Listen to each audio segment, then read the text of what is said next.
सलाम सभी को। आज की वीडियो में हम जानेंगे कि कौन सी बुक्स हमें पढ़नी चाहिए इतिहास पढ़ने की शुरुआत करने के लिए।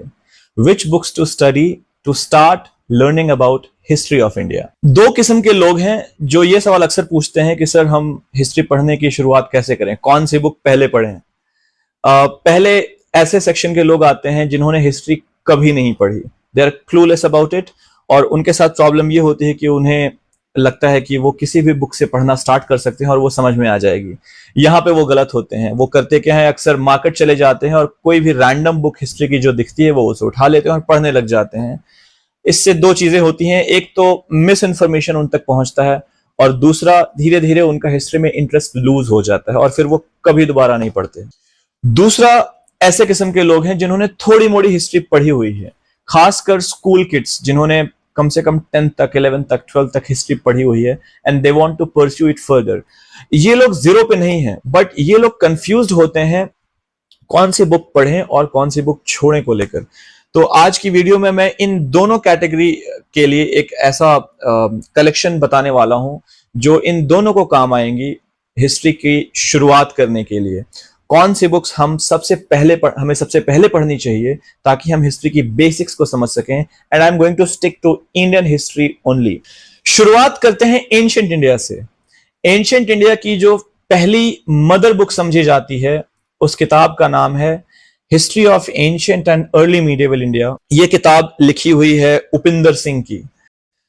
प्री हिस्टोरिक पीरियड से लेकर अर्ली मीडिएवल पीरियड तक जितने भी मेजर हिस्टोरिकल ट्रेंड्स हैं, जितने भी मेजर हिस्टोरिकल डिबेट्स हैं, उन सब को ये किताब बेहतरीन तरीके से कवर करती है। ये एक बड़ी एग्जॉस्टिव किताब है, बहुत मोटी सी किताब है और बहुत ब्रॉड इसका प्रिंट भी है। तो अगर आप इसको पढ़ना चाहते हैं अच्छे से, अगर आप शुरुआत करना चाहते हैं तो इसको टाइम दीजिए। This book takes time to complete. ये बहुत एग्जॉस्टिव किताब है। कभी कभी आपको बीच में पढ़ते हुए थकान भी फील होगी, तो उसके लिए मैं सजेस्ट करूंगा कुछ सब्सिडियरी रीडिंग्स भी रखिए।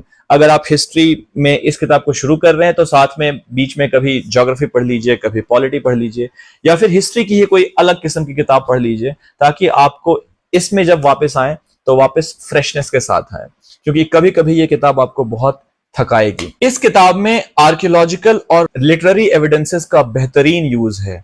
और एक और खूबी है इस किताब की, वो ये है कि ये डायनेस्टिक हिस्ट्री से बहुत आगे चली जाती है। इसमें अब तक के एंशिएंट इंडिया के जितने भी हिस्टोरिकल डिबेट्स हैं बहुत अच्छे से आपको कवर्ड मिलेंगे। हर हिस्टोरियन का पर्सपेक्टिव मिलेगा, उसका चैलेंजिंग पर्सपेक्टिव मिलेगा। इसमें शुरुआत होगी कॉलोनियल नैरेटिव से, फिर नेशनलिस्ट नैरेटिव से, फिर मार्क्सिस्ट नैरेटिव से, फिर सबाल्टर्न्स का व्यू पॉइंट, फेमिनिस्ट हिस्टोरियंस का व्यू पॉइंट, हर किसी का व्यू पॉइंट बहुत एग्जॉस्टिवली इसमें आपको कवर्ड मिलेगा। This book also focuses on gender, environment and urbanism very exhaustively. इस बुक में आपको बहुत सारे मैप्स, बहुत सारे इमेजेस, बहुत सारे चार्ट्स मिलेंगे जिससे आप अपने टेक्सचुअल नॉलेज को और एनरिच कर सकते हैं। इसके अलावा इंटेलेक्चुअल ट्रेडिशंस का बहुत अच्छा कवरेज है इसमें। बुद्धिज्म, जैनिज्म और ऐसे सारे फिलोसॉफिकल स्कूल्स का बेहतरीन कवरेज है। आर्किटेक्चर पे बहुत अच्छा कवरेज है। लेट एंशिएंट पीरियड जो है इसमें, अर्ली मीडिएवल पीरियड जिसे हम कहते हैं, वहां पे भी बहुत एग्जॉस्टिवली सारी डायनेस्टीज को कवर किया गया है। टेम्पल आर्किटेक्चर का कवरेज है, स्कल्पचर्स का कवरेज है। तो एक बहुत ही इंटेलेक्चुअल एंगेजमेंट आपको मिलेगा इस किताब को पढ़ते हुए। एक और इस बुक किताब को पढ़ते हुए आप ट्रिक लगा सकते हैं। ये किताब एक्चुअली बहुत ब्रॉड है और उसमें अगर आप टेक्स्ट के साइड में जगह देखें तो बहुत सारी जगह बची हुई है पेजेस के साइड में। तो मैंने जो एक तरीका अपनाया था, साथ में एनसीईआरटीज को रखता था, रेलेवेंट एनसीईआरटीज जो उस टाइम पीरियड की हैं, या फिर आर एस शर्मा की किताब जो बेसिक किताबें हैं और कुछ और किताबें हैं एंशिएंट इंडिया की, उनको मैं साथ साथ में पढ़ता था और उनसे लिए हुए फैक्चुअल नोट्स, उनसे लिए हुए आर्ग्यूमेंट्स जो कि मुझे उपिंदर सिंह में नहीं मिलते थे, उसको उन्हीं पेजेस पे उपिंदर सिंह की किताब में लिख लिया करता था। तो उससे होता यह था कि जब मैं बाद में उपिंदर सिंह पढ़ूंगा तो उन सारी बुक्स का जो नैरेटिव है वो भी मुझे उन्हीं पेजेस पे मिल जाएगा। किसी और सोर्स को रेफर करने की कोई जरूरत नहीं पड़ेगी। Repeating again, this book will take a lot of time to complete, so be very patient with it. A fun fact about the historian Upinder Singh, she is the daughter of our former Prime Minister Mr. Manmohan Singh. तो जो इनके father हैं वो एक बहुत बड़े economist हैं India के जाने माने, और उपिंदर सिंह खुद एक बहुत बड़ी हिस्टोरियन बनी इंडिया की। मुझे एंशिएंट इंडिया और इंडिया की हिस्ट्री में इंटरेस्ट इन्हीं की किताब को पढ़ते हुए आया सबसे पहले। तो मेरा बहुत क्लोज कनेक्शन है इस किताब से, क्योंकि जो भी मेरे अंदर सवाल थे वो उसका आंसर मुझे सबसे पहले इसी किताब से मिलना शुरू हुआ था, और इसकी वजह से मैंने बाद में बहुत एग्जॉस्टिवली हिस्ट्री को परस्यू किया, एकेडमिकली भी इसी किताब की वजह से परस्यू कर पाया। Upinder Singh also declined Padma Award when she was offered, citing the reason that academic people should be non-political and should not accept political awards, especially the awards when these awards get politically motivated by a certain section of people and they want to impose a certain idea on the academia. So she politely declined this award. अगली जो important किताब है ancient India की, one of my favourites, R S Sharma की किताब है, one of the renowned Marxist historians of India. R S Sharma की किताब का नाम है एंशिएंट इंडिया, और ये किताब पहले एनसीईआरटी के सिलेबस में डायरेक्टली पढ़ाई जाती थी। अगर आप 1990s का या अर्ली 2000s के 12th क्लास का सिलेबस देखें तो एंशिएंट इंडिया में आर एस शर्मा की किताब होती थी, मीडिवल इंडिया में सतीश चंद्रा की किताब होती थी, और मॉडर्न इंडिया में बिपिन चंद्रा की किताब होती थी। ये तीनों किताबें हूबहू उसी तरह से एनसीईआरटी छाप दिया करता था और बच्चे उसी को पढ़ा करते थे। तो आर एस शर्मा की किताब अभी जो उसके मॉडर्न प्रिंट्स हैं वो आपको एक लूसिड लैंग्वेज में, बहुत ही जेनेरिक लैंग्वेज में आपको एंशिएंट इंडिया के बारे में बताएंगे। इस किताब की खूबी है इस किताब का सिंपल स्ट्रक्चर। ये किताब आपको एक फाउंडेशनल नॉलेज दे देगा पूरे एंशिएंट हिस्ट्री के बारे में। तो जब आप उपिंदर सिंह पढ़ रहे होंगे, जब आप और किताबें पढ़ रहे होंगे, तो आपके पास एक फाउंडेशनल बैकग्राउंड होगा एंशिएंट इंडिया का, ताकि आप उसके डिटेल्स से, उसके डिबेट से ज्यादा अच्छे से रिलेट कर सकें। मार्क्सिस्ट हिस्टोरियोग्राफी और आर एस शर्मा की एक और खूबी है, एंशिएंट इंडिया को एनालाइज करते हुए इन्होंने एंशिएंट इंडिया के क्लास स्ट्रक्चर्स को बहुत बेहतरीन तरीके से एनालाइज किया, और खासकर आर एस शर्मा की स्टडीज इंडियन फ्यूडलिज्म पे बहुत अच्छी रही है।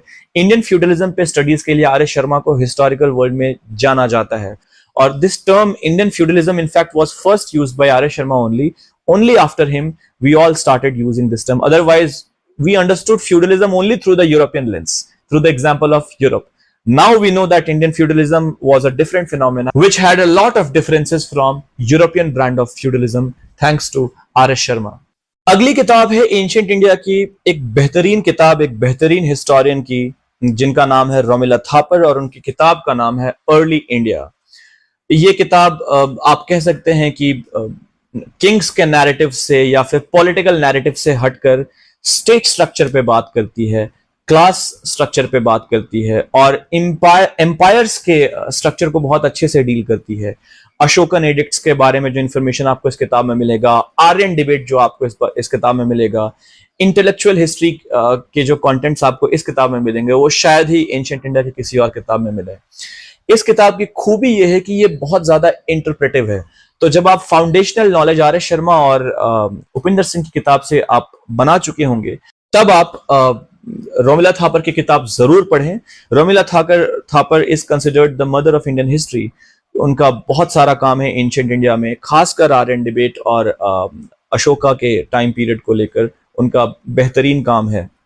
इसके अलावा भी उन्होंने कई किताबें लिखी हैं जिसका जिक्र अभी यहाँ पे करना सही नहीं होगा।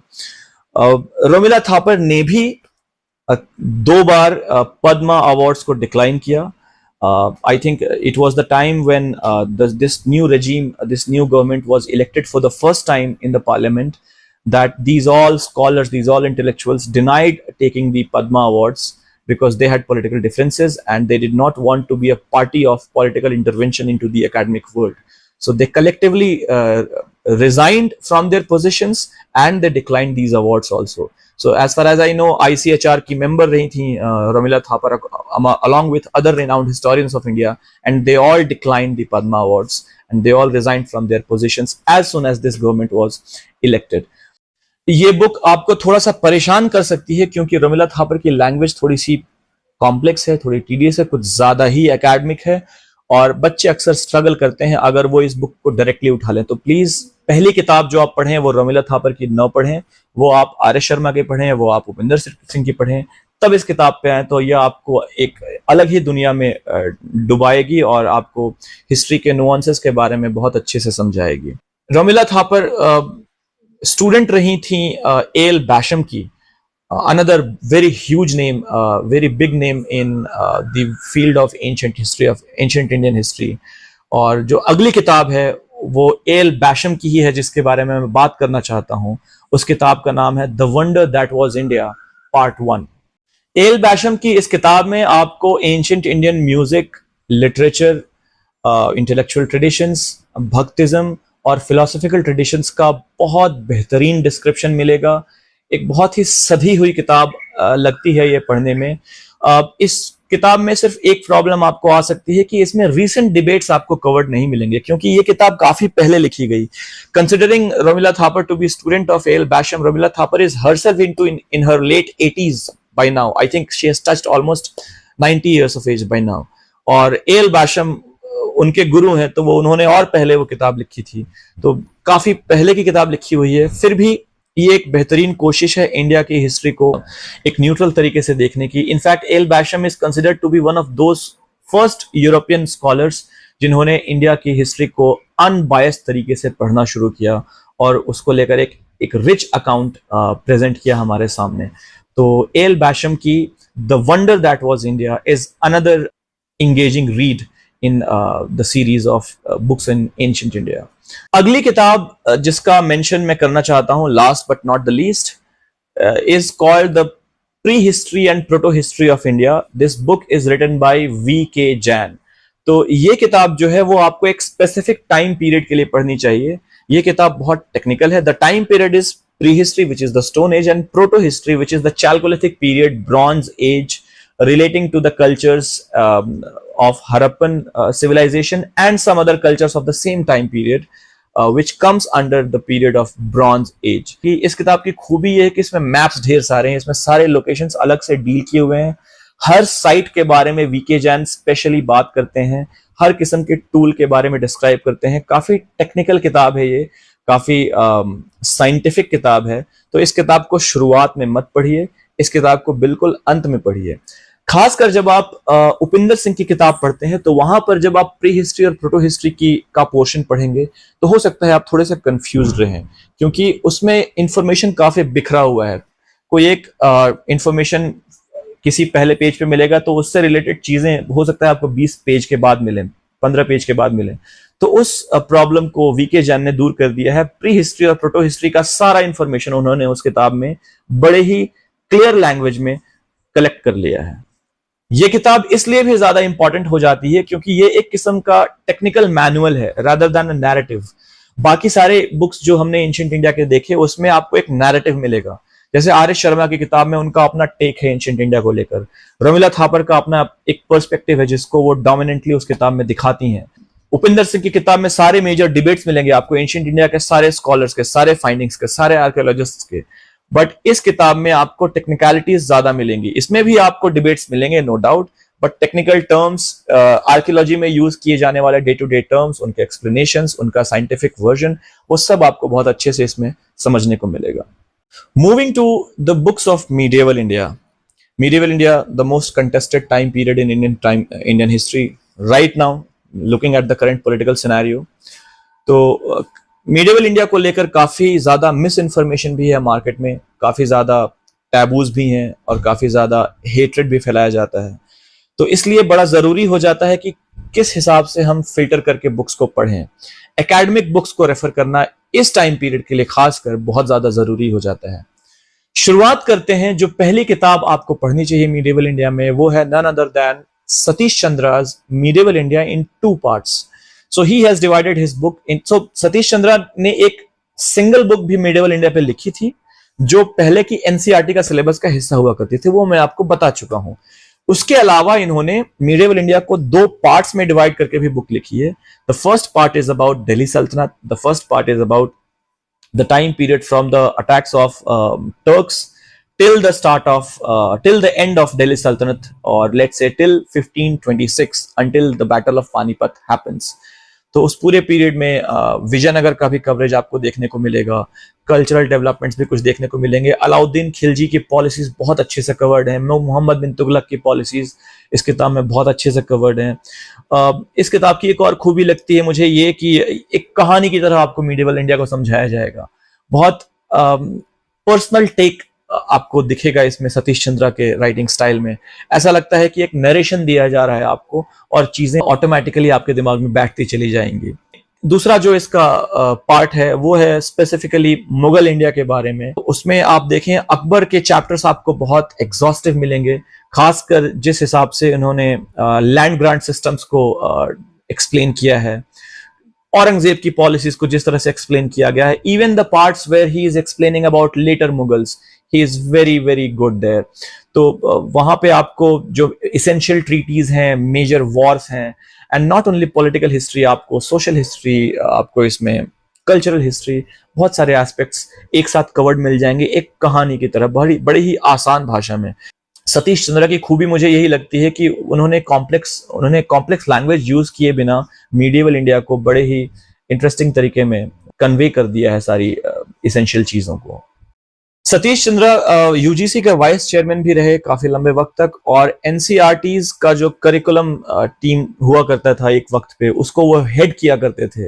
हिस्ट्री की किताबों को जो एडिटिंग जब की जाती थी उसके वो हेड थे। तो काफी लंबे वक्त तक एनसीईआरटी में भी उन्होंने काम किया है। एक बड़ा नाम है मीडिएवल इंडिया की हिस्ट्री में सतीश चंद्रा। एक बहुत जरूरी किताब है हम सब के लिए। मीडिएवल इंडिया का एक एक खाका हमारे सामने वो तैयार करते हैं, और जो भी इसेंशियल हो सकता है मीडिएवल इंडिया के लिए वो सब उस किताब में आपको मिलेगा। आगे बढ़ते हैं अगली किताब पर।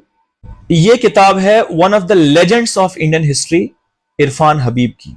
इरफान हबीब ने सिर्फ मीडिएवल इंडिया पर नहीं, लगभग इंडिया के सारे टाइम पीरियड्स पे काम किया है। उन्होंने इंडस वैली सिविलाइजेशन पे किताबें एडिट की हैं, उन्होंने एंशिएंट इंडिया के अलग अलग टाइम पीरियड्स पे किताबें एडिट की है। उसके अलावा उन्होंने मीडिएवल इंडिया पे, तो उनका सारा ही काम मेजर वर्क मीडिएवल इंडिया पे ही है। देन उन्होंने मॉडर्न इंडिया पे भी किताबें लिखी हैं, उन्होंने फ्रीडम स्ट्रगल पे काम किया है, उन्होंने कैपिटलिज्म पे काम किया है। उनके पेपर्स वर्ल्ड वाइड पढ़े जाते हैं, दुनिया भर के हिस्ट्री के स्टूडेंट्स इरफान हबीब को पढ़ते हैं। तो इरफान हबीब का स्पेक्ट्रम बहुत बड़ा है।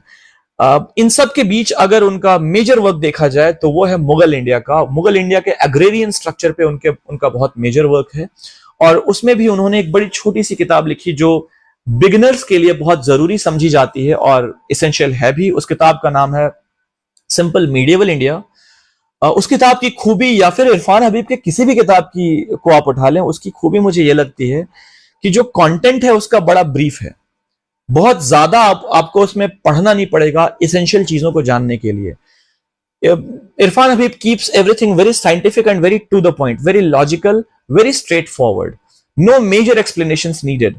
अगर आप उनकी किताबें पढ़ें तो जो कंटेंट है वो बहुत कम होता है। जो रेफरेंसेस दिए होते हैं हर पेज पे वो आपको ज्यादा दिखेंगे, तो इसलिए उनकी किताब बहुत एक्यूरेट हो जाती है। कई कॉम्पिटिटिव एग्जाम्स के लिए भी, खासकर एसएससी, यूपीएससी, यूपीपीएससी जैसे एग्जाम्स के लिए भी, स्टेट सर्विसेज एग्जाम्स के लिए उस किताब को पढ़ा जाता है। इसके अलावा इरफान हबीब की और किताबें हैं, खासकर उन्होंने वो वॉल्यूम्स जो एडिट किए जो पूरे इंडियन हिस्ट्री को कवर करते हैं पार्ट बाय पार्ट। उस वॉल्यूम का नाम है the people's history of India. अगर आप कभी लाइब्रेरीज जाएं तो उस हिस्ट्री की लाइब्रेरीज अगर आप कभी विजिट करें तो उस वॉल्यूम की सारी किताबें आपको मिल जाएंगी। उसमें 20-25 किताबों की एक सीरीज है जिसमें वो पूरी इंडियन हिस्ट्री को कवर करते हैं। उसकी मेजर एडिटिंग का काम इरफान हबीब ने ही किया है, तो वहां पर भी उनका काम काफी बड़ा दिखता है। मेरे पास उसकी कुछ 8-10 वॉल्यूम्स की कुछ बुक्स पढ़ी हैं और बड़ी इंटरेस्टिंग है वो। इन्वायरमेंटल हिस्ट्री पे भी इरफान हबीब का काम है। मीडिएवल एक किताब उनकी है मीडिएवल इंडियन टेक्नोलॉजी पे भी, तो काफी बड़ा नाम है इरफान हबीब, और ये किताब उनकी खासकर आपको फंडामेंटल्स दे देगी सारी मीडिएवल इंडिया की। इरफान हबीब के बारे में थोड़ी और बात करें तो उन्होंने कार्टोग्राफी पे भी काम किया है, तो ऐसा शायद ही कोई हिस्ट्री का फील्ड होगा जो इरफान हबीब ने छोड़ा हुआ है। इनफैक्ट उनकी फैमिली के 4 जनरेशन सिर्फ हिस्टोरियंस की ही जनरेशन रहे हैं, तो उनके पर्सपेक्टिव को जानना खासकर हमारे लिए बहुत जरूरी हो जाता है। अभी तक इतने उम्र दराज हो जाने के बाद भी वो पेपर्स लगातार पब्लिश कर रहे हैं। अलीगढ़ मुस्लिम यूनिवर्सिटी के प्रोफेसर एमेरिटस हैं और पूरी दुनिया में उनका नाम है। अगली किताब जो मीडिएवल इंडिया में आती है, मेरे हिसाब से जो पढ़ी जानी चाहिए, वो है the wonder that was India part 2।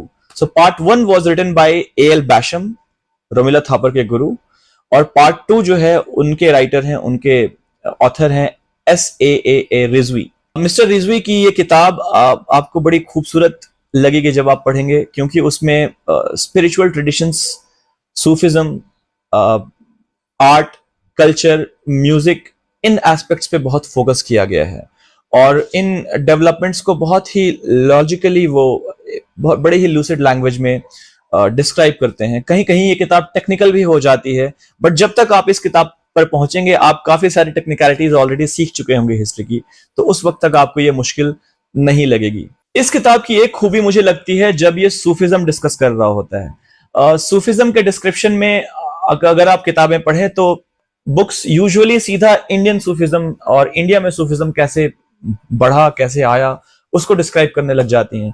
But इस किताब में आपको सूफिज्म का एक बैकग्राउंड देखने को मिलेगा, कैसे सूफिज्म पहले इंडिया के बाहर डेवलप हुआ, उसके क्या क्या स्टेजेस रहे, कौन कौन से मेजर सिलसिला रहे उसके, और कैसे वो ट्रांजिशन होकर धीरे धीरे इंडिया आता है, और यहाँ के सूफिज्म और बाहर के सूफिज्म में क्या फंडामेंटल डिफरेंसेस हैं, कैसे उसका फर्दर डेवलपमेंट होता है, एमलगमेट करता है वो इंडियन कल्चर से। वो सारी चीजें इसमें आपको बहुत खूबसूरती से डिस्क्राइब मिलेंगी। अक्सर ऐसे रिजवी ने इस पूरी किताब में ईरानियन कल्चर से भी काफी कंपेयर किया है इंडिया के कल्चर को। पर्शियन स्टडीज भी उनकी काफी स्ट्रांग रही हैं, तो उसके पैरेलल कंपैरिजंस भी आपको इस किताब में देखने को मिल जाएंगे। अगली एक किताब जो मुझे बहुत लेट मिली बट बड़ी यूजफुल किताब लगी मुझे, it is called a comprehensive history of medieval India. It is written by Salma Ahmed Farooqui. इस किताब की खूबी यह है कि हालांकि ये मीडिएवल इंडिया की किताब है बट इसकी लैंग्वेज बड़ी मॉडर्न है, तो उस वजह से ये मुझे बड़ी अपील करती है, क्योंकि ऐसी चीजें जो आप डायरेक्ट सिंपल तरीके से बाकी किताबों में नहीं समझ पाते, जहां पे आपको थोड़े वोकैबुलरी की प्रॉब्लम्स होती हैं, जहां पे आपको थोड़े ऐसे टर्म्स की प्रॉब्लम होती है जो मीडिएवल इंडिया स्पेसिफिक टर्म्स हैं, वहां पर ये किताब आगे निकल जाती है, क्योंकि ये किताब आपको उन्हीं कॉन्सेप्ट्स को मॉडर्न वोकैबुलरी में एक्सप्लेन करती है और मॉडर्न लैंग्वेज में आप बहुत कंफर्टेबल फील करेंगे। इसके अलावा ये किताब आपको विमेन रूलर्स, ट्राइबल पॉलिटिक्स और डेक्कन के किंगडम्स के बारे में खासकर बड़ा अच्छा डिस्क्रिप्शन देगी। Again the policies of Tughlaqs, the policies of Khiljis, the policies of Aurangzeb, the policies of Akbar, all of those are very detailed and very accurate. इस किताब में एक और चीज मुझे बड़ी अच्छी लगी, कई ऐसे डिटेल्स जब मैंने पढ़नी शुरू की तो कई ऐसे डिटेल्स जो मुझे सतीश चंद्रा में मिसिंग लगे थे, कुछ फैक्चुअल डिटेल्स, कुछ वॉर्स, कुछ उनके इंटरप्रिटेशंस जो मेजर किताब थी सतीश चंद्रा की वहां मिसिंग लगी, वो मुझे इसमें मिल गई। तो मैंने दोनों को फ्यूज कर दिया, जैसे मैंने एंशिएंट इंडिया में किया था उसी तरह से इसमें कर दिया, और वो मेरे लिए बड़ा इजी हो गया फिर। So yes, this process takes time, fusing information from different books and collecting it at one place, और may be using one book as a major source and supporting it with other books. तो ये थोड़ा सा tedious process है, इसमें वक्त लगता है, बट एक बार जब हो जाता है तो सब कुछ स्ट्रीमलाइन हो जाता है। So be very patient when you are doing it. अब आते हैं मेरे फेवरेट सेक्शन, मॉडर्न इंडिया या फिर कॉलोनियल पीरियड पे। जो पहली किताब इस सेक्शन में पढ़ी जाती है usually by most of the students, it is by Bipin Chandra, it is called modern India. तो बिपिन चंद्रा ने 2 किताबें लिखी एसेंशियली इस पीरियड को लेकर। पहली है मॉडर्न इंडिया, जो कि पुरानी एनसीईआरटी हुआ करती थी 1990s में और अर्ली 2000s में, तो वो तो आपको पढ़नी ही पढ़नी है, उससे कोई स्केप नहीं है। बड़ी बेसिक सी किताब है, बहुत सिंपल फैक्ट्स उसमें बताए हुए हैं, बच्चों की तरह प्रोसेसेस को समझाया गया है। कई ऐसे डिबेट्स हैं जो उसमें अनक्लियर रह जाते हैं, वो आप बाकी किताबों पे छोड़ दीजिए, पहले जो फंडामेंटल्स हैं वो इस किताब से आप कवर कर लीजिए। It is called modern India. दूसरी किताब जो बिपिन चंद्रा की है, Bipin Chandra is a Marxist historian, he takes on the class analysis of freedom struggle. He takes on the class analysis and different emerging voices in the freedom movement. तो दूसरी किताब इनकी ज्यादा इंपॉर्टेंट है, which is India struggle for independence. ये थोड़ी मोटी किताब है। इसमें आप देखेंगे कि फ्रीडम स्ट्रगल के जो डिफरेंट लेयर्स हैं क्रोनोलॉजिकल, उसको बड़े अच्छे से एक लूसिड लैंग्वेज में बिपिन चंद्रा एक्सप्लेन करते हैं। इस किताब में एक प्रॉब्लम यह है कि इस किताब में आपको अलग अलग हिस्टोरियंस के पर्सपेक्टिव्स बिल्कुल नहीं मिलेंगे, लेकिन फिर भी जिस किस्म से एग्जॉस्टिव कवरेज ये किताब पूरे फ्रीडम मूवमेंट का देती है, उस वजह से ये बड़ी इंपॉर्टेंट हो जाती है।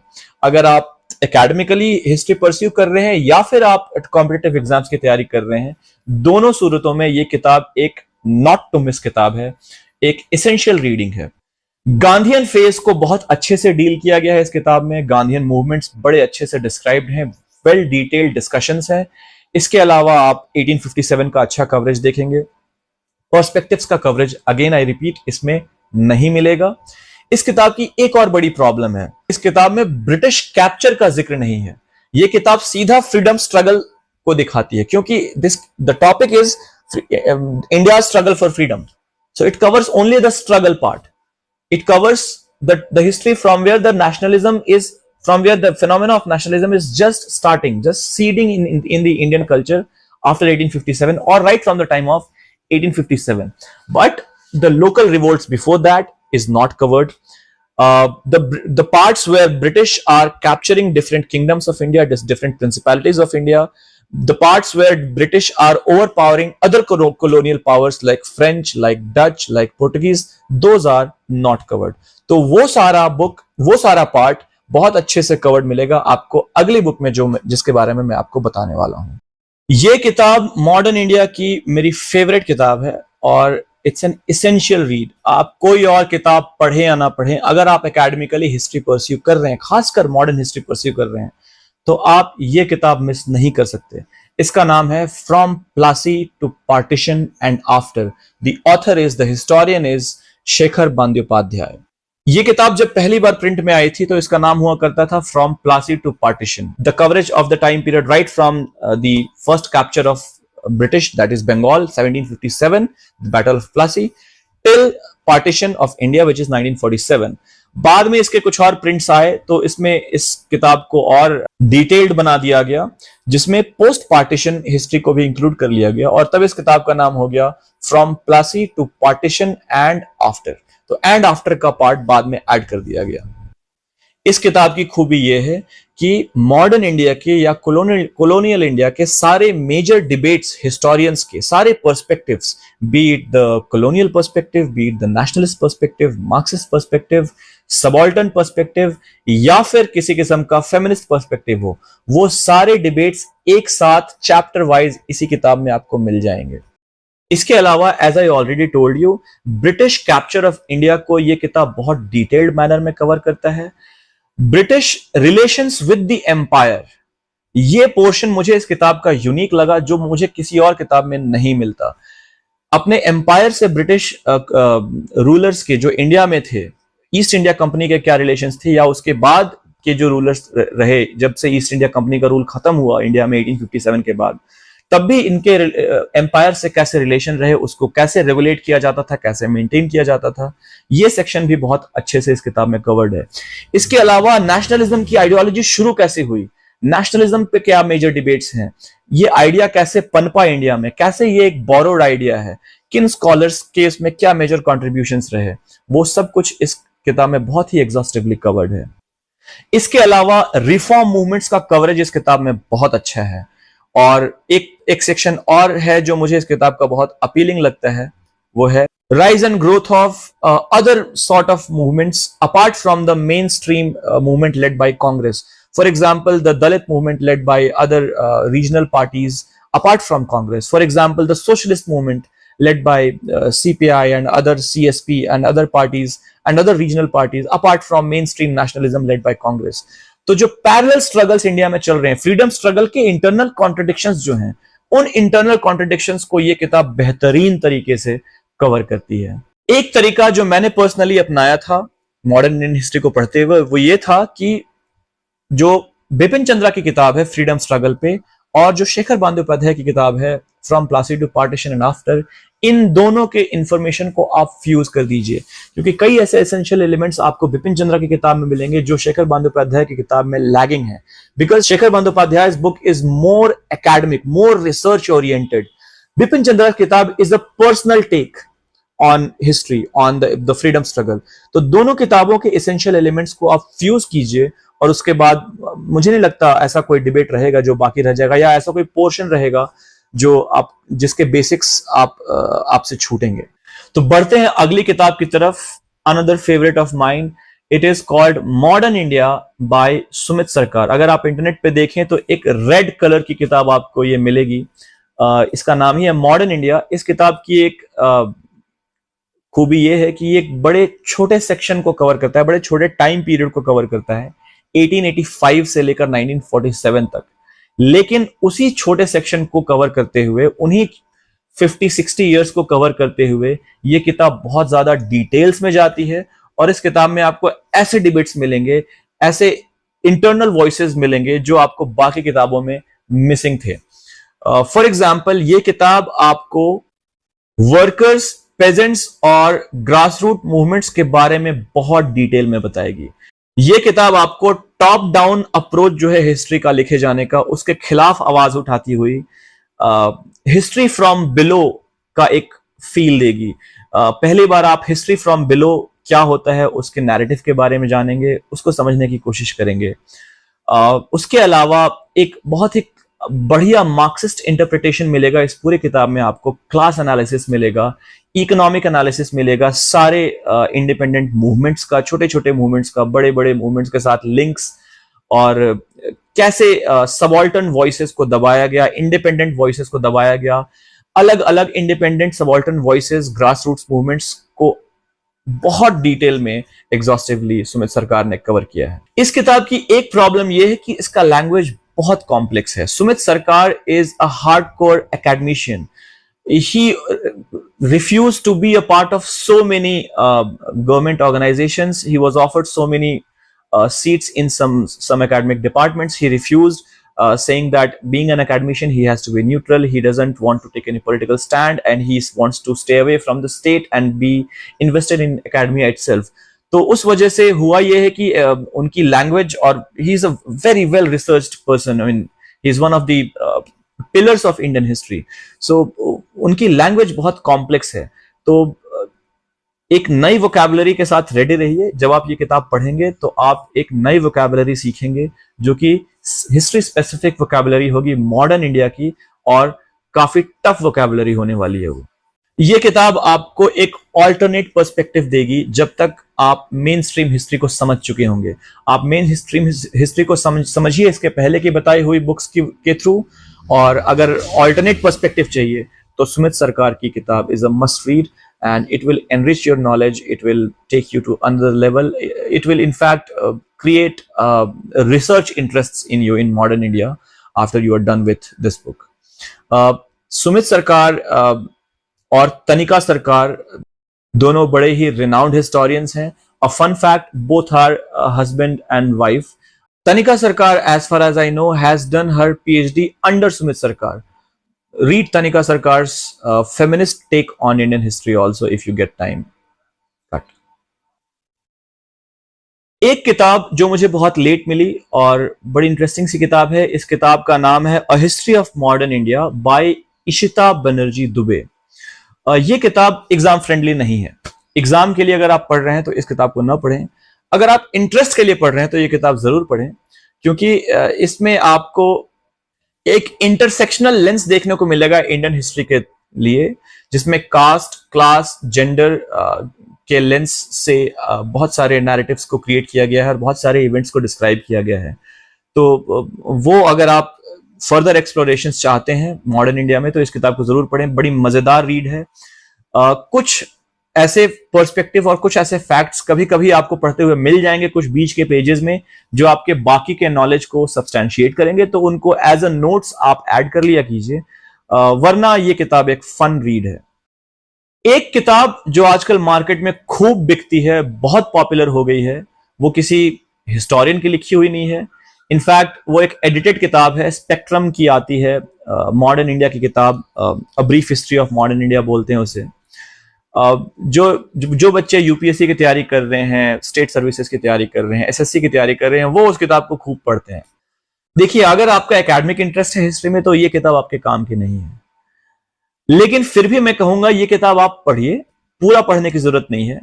इस किताब में एक खूबी बहुत बढ़िया है, एक बड़ी अच्छी खूबी है इसकी, कि इन्होंने मेजर मूवमेंट्स को, मेजर लीडर्स को, मेजर पर्सनालिटीज को मॉडर्न इंडिया की टैब्यूलेट कर दिया है। और क्रोनोलॉजिकली अरेंज कर दिया है। और वो टैबुलेशन, वो अरेंजमेंट बहुत एग्जॉस्टिव है। उस किस्म का अरेंजमेंट आपको कहीं और नहीं मिलेगा। ऑर्गेनाइजेशंस का एक अलग टेबल है, पर्सनालिटीज का एक अलग टेबल है, मैगजीन्स का अलग टेबल है, न्यूज़पेपर्स का अलग टेबल है, उनके एडिटर्स का के बारे में डिस्क्रिप्शंस हैं, उनके बेसिक डिटेल्स भी कवर्ड हैं। तो उस एनरिचमेंट के लिए अगर आप पढ़ना चाहें तो इसको जरूर पढ़िए। कई ऐसे फैक्ट्स और फिगर्स इस किताब में दिए हुए हैं जो हमें ऑन फिंगर टिप्स पता होने चाहिए, जो आपको ऐसी किताबों में नहीं मिलेंगे जो बहुत ज्यादा एकेडमिक होती हैं। फॉर एग्जाम्पल, आप शेखर बंदोपाध्याय की किताब में को पढ़कर बहुत ज्यादा एकेडमिक हो सकते हैं, लेकिन आर्य समाज मूवमेंट के बारे में कई ऐसे फैक्चुअल चीजें आपको नहीं पता होंगी जो जरूरी है पता होनी। तो उस मामले में यह किताब बहुत जरूरी है। इस किताब की खूबी एक और यह है कि इन्होंने, जब यह किताब रिलीज हुई थी तो बड़ी पतली हुआ करती थी, क्योंकि उस वक्त इन्होंने बिपिन चंद्रा की किताब को पूरा का पूरा कॉपी कर दिया था। बट बाद में जैसे जैसे फर्दर इसके नए एडिशंस आते गए, बहुत ज्यादा एडिट कर दिया है अब इस किताब को इन्होंने, और बहुत मोटी किताब हो गई है ये। तो उसमें इन्होंने अलग अलग किताबों से, अलग अलग सोर्सेज से बहुत सारा इंफॉर्मेशन कंपाइल कर दिया है। तो कंपाइलेशन के मामले में यह किताब एक चैंपियन है। तो उस वजह से यह किताब आपके पास होनी जरूरी है, भले ही आप इसको हमेशा पढ़ें या ना पढ़ें। रेफर करने के लिए कभी कोई एक फैक्ट चाहिए, कभी कोई एक पर्सपेक्टिव चाहिए, तो तुरंत आप इस किताब से निकाल सकते हैं। किसी एक सेक्शन में जाके किसी लाइब्रेरी में गुम होकर ढूंढने की जरूरत नहीं पड़ेगी आपको। तो ये थी कुछ बुक्स, कुछ मस्ट रीड बुक्स, कुछ एसेंशियल बुक्स जो हमें पढ़नी चाहिए। और हिस्ट्री एक ओशन है। मैं ये नहीं कहूंगा कि सिर्फ यही किताबें हैं जिससे आपको पूरी इंडिया की हिस्ट्री के हर चीज के बारे में पता चल जाएगा, लेकिन ये एक अच्छा स्टार्ट होगा आपके लिए एकेडमिकली हिस्ट्री को समझने के लिए। हिस्ट्री एक ऐसा सब्जेक्ट है जो एक ओशन की तरह है। आप लाइब्रेरीज में जाएंगे, आप गुम हो जाएंगे, इतनी किताबें हैं। लेकिन कहां से शुरुआत करें, अगर ये जानना है, अगर ये समझना है इंडिया की हिस्ट्री को कैसे बेसिकली हम समझना शुरू करें, तो ये किताबें आपके बड़े काम आएंगी। गिवन कि आजकल हिस्ट्री को लेकर जो मिस इन्फॉर्मेशन है, बहुत सारा फेक न्यूज है, बहुत सारा जार्गन है जो मीडिया में चलता है, जो व्हाट्सएप के थ्रू फैलाया जाता है, व्हाट्सएप यूनिवर्सिटी के थ्रू फैलाया जाता है, वो अलग अलग मैसेजेस में ड्राफ्ट करके। इनफैक्ट अब मीडिया चैनल्स तो ऐसा लगता है फेक न्यूज फैलाने का ही मशीनरी बनकर रह गया है। स्टेट लेड ऑर्गेनाइजेशंस भी बहुत सिस्टमैटिक तरीके से फेक न्यूज फैला रहे हैं।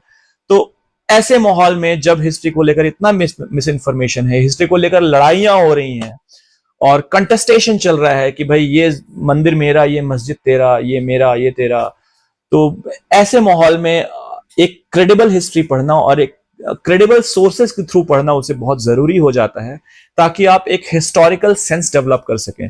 आर.एस. शर्मा कहते थे कि हिस्ट्री पढ़ना तभी मीनिंगफुल है जब आप उससे हिस्टोरिकल सेंस डेवलप करें। हर सब्जेक्ट का अपना एक सेंस होता है, साइंटिफिक एटीट्यूड आता है साइंस पढ़ने से। उसी तरह से हिस्ट्री पढ़कर अगर हिस्टोरिकल सेंस डेवलप नहीं हो रहा है हमें, तो फिर वो किसी काम का नहीं है। तो ऐसे माहौल में जब हिस्टोरिकल सेंस की बैंड बजी हुई है, अगर उसे रफ लैंग्वेज में कहा जाए, ऐसे माहौल में हिस्टोरिकल सेंस डेवलप करना और उसको एकेडमिक किताबों के थ्रू डेवलप करना बहुत जरूरी है। इन किताबों को पढ़कर एक और चीज हमें पता ये चलती है कि हिस्ट्री सिर्फ डेट्स और इवेंट्स की स्टडी नहीं है। अगर ऐसा होता तो हिस्ट्री की किताबें होती ही नहीं, कुछ पेजेस में ही हिस्ट्री खत्म हो जाया करती अगर सिर्फ डेट्स और पर्सनालिटीज के बारे में हमें पढ़ना होता। लाइब्रेरीज हिस्ट्री की किताबों से भरी हुई है। ये इस बात का प्रूफ है कि डेट्स और इवेंट्स सिर्फ और सिर्फ हिस्ट्री में नहीं होते। हिस्ट्री में पर्सपेक्टिव्स का भी उतना ही बड़ा रोल है।